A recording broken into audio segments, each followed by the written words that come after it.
Millie Bobby Brown is sold off to a faraway kingdom and may encounter a stranger thing along the way. This is Damsel. It's on Netflix. It has audio description by the illustrious team at Descriptive Video Works, and it currently also it's got Ray Winstone, Robin Wright, Angela Bassett, Nick Robinson, and shorerh Agadashloo, who should have her name on more things, up with everybody else. Love lift her up where she belongs. Make sure to subscribe for I sometimes randomly sing when called upon, when the mood strikes in my videos. Um, yeah, she for those who are like, what was that last name that you said to me? That she's an Academy Award nominee. So constantly given the worst that her poor career has been full of tiny little roles in things. She was the villain last year in Renfield.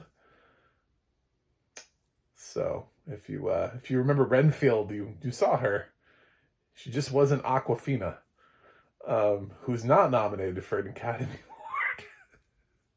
She's also not Nicholas Hoult, who's not nominated for an Academy Award. Um, Nicolas Cage did win. I can't use him, but no, yeah, shorerh Agadashloo is an Academy Award nominee. So are Angela Bassett, and I believe Robin Wright is an Academy Award. I don't want to look that one up. I'm not going to check it. But I do believe she was nominated at some point. If not, she should have been, because I can think of one film. I just don't want to say which one I think she was nominated for in case she was nominated for something else. So that's how that works.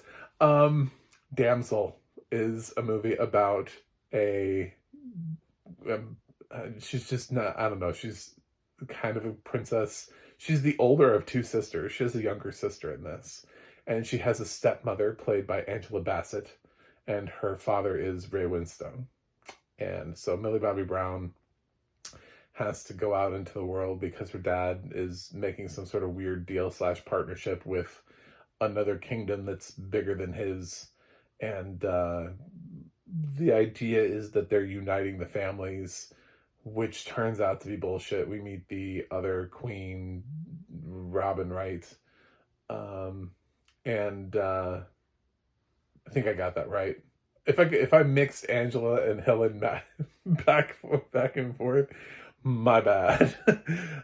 They both play queens in this. They're both queens in real life, so it's like, but neither of them have really substantial roles. It's funny that they brought in these major names. Most of the film is Millie Bobby Brown. She ends up finding this prince, Nick Robinson, who's, he does his due diligence on being like somewhat charming for 5 minutes. But there's something strange going on in the neighborhood. There's this weird glow in the mountain. And they're like, what's up with that? And there's a lot of hints about dragons and stuff. They're letting you know. It's probably one of the weaker things in the film is that they don't surprise you with the dragon. They just kind of like, there's a lot of imagery. They talk about how there was like a slaughter thing at the beginning of the film that Ray Winstone's people went through. Anyway, there's this dragon statue that they see. There's a lot of dragon imagery in this. They're like, "There's gonna have dragons," and just let you know, we don't want to surprise anybody with our cleverness. we don't want to do that. We just so and unfortunately, they're not like, Khaleesi, Mother of Dragons, in Game of Thrones. They're not, she's not a controllable dragon. It's a dragon that it's a little bit more like Benedict Cumberbatch's dragon from almost exactly like Benedict Cumberbatch's dragon, actually, from The Hobbit. Almost exactly. But it's a fun film. So yeah, she finds out that this community may participate in ritual sacrifice, and she may not actually have to worry about does she love the prince or not. So, um, so she spends the rest of the movie trying to fight a dragon yeah, anyway. That's the movie. I know it feels like a spoiler, but that's like 2/3 of the movie. It's her and the dragon. So, yeah, some other stuff happens. Ray Winstone's in the movie, probably the second most of any other character in the film. Actually, no, shorerh Agadashloo, who voices the dragon, actually is, and then Ray Winstone. As humans, I meant. Um, shorerh does really nice vocal work here. She has that husky tone in her voice that works for things like this, where obviously they were like, "Ooh, yeah, we like that. Yeah, yeah, give us that voice. That ooh, I see what you see." um, yeah, she sounds like she smoked all the cigarettes, all of them. There aren't any left. All, she did it all. Um, and Millie Bobby Brown does a really good job of not being obviously like, all right, it's time for me to take care of myself. I am the strong female lead, and I will do this. I do not need a man. No, she kind of just is.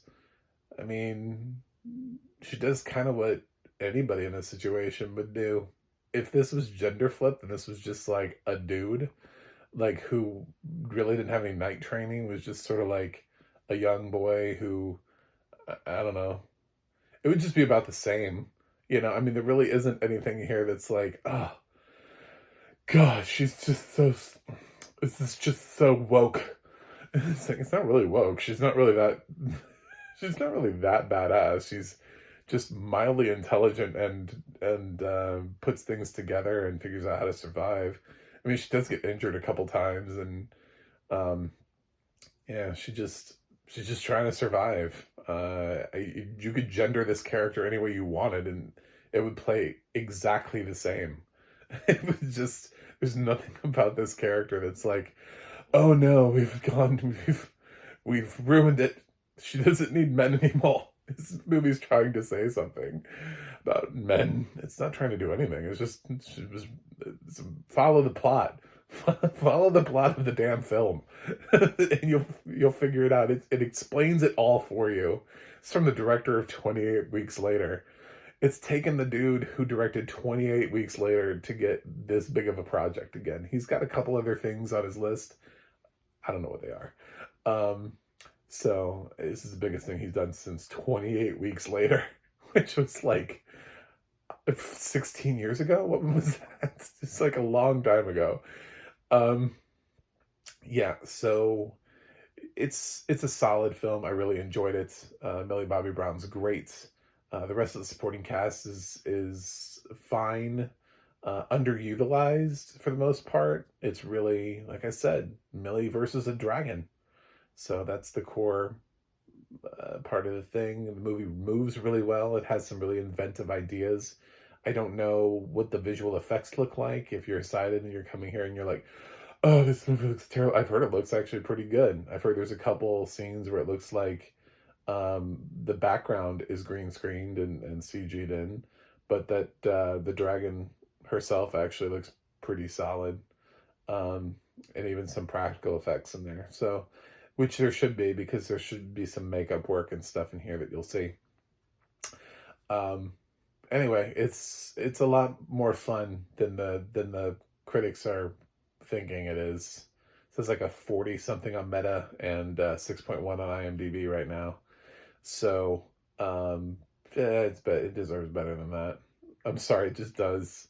This is why I feel like I'll never get into Critics Group just because like I like films like Damsel.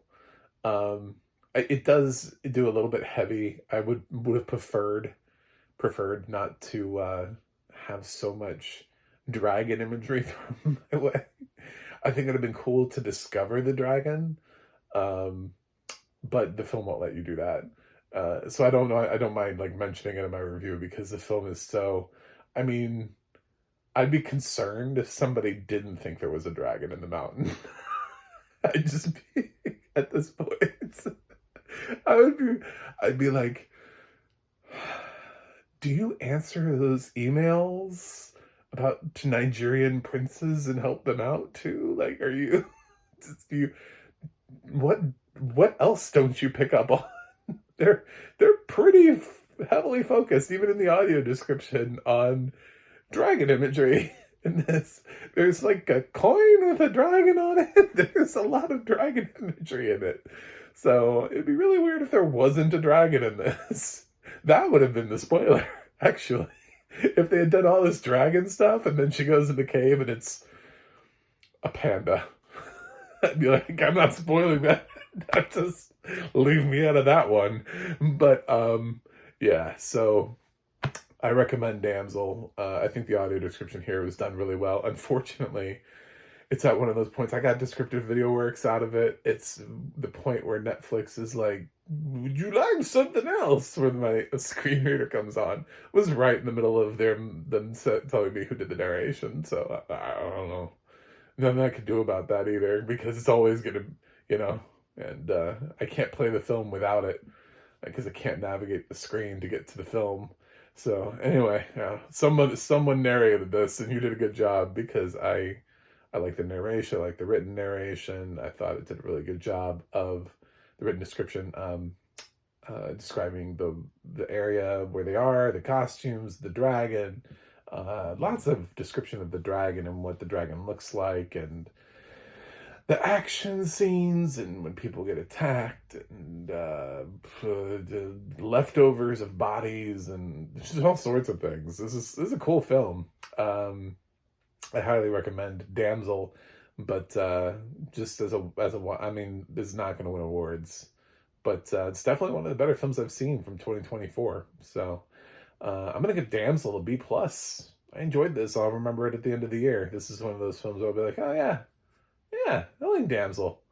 I mean, it's not going to be in my top 10 for the year, but yeah, it deserves to be here. So, kudos to the team that made Damsel, and kudos to Descriptive Video Works for making excellent audio description for Damsel.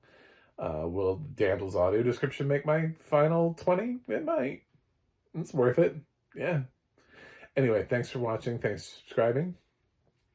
I have a website, MacTheMovieGuy.com. You can follow me on X, Threads, or Instagram at MacTheMovieGuy. You can go to the audio description project, adp.acb.org. It'll let you know what has audio description and where you can watch it. And you can go to the ADNA.org. That's the ADNA.org. It'll let you know who's narrating your favorite films and television series. That's it for me. I'm going to fight a dragon and see you guys on the other side.